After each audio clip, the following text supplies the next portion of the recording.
was a big, big shock to her.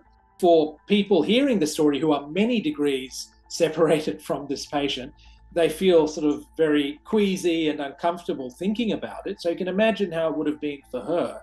And once the worm was discovered and we treated her, she left hospital and she went back to the community, went back to her home, and she's been there ever since. But obviously, because this was an unusual case at so many levels, we're keeping a close eye on her and keeping in touch.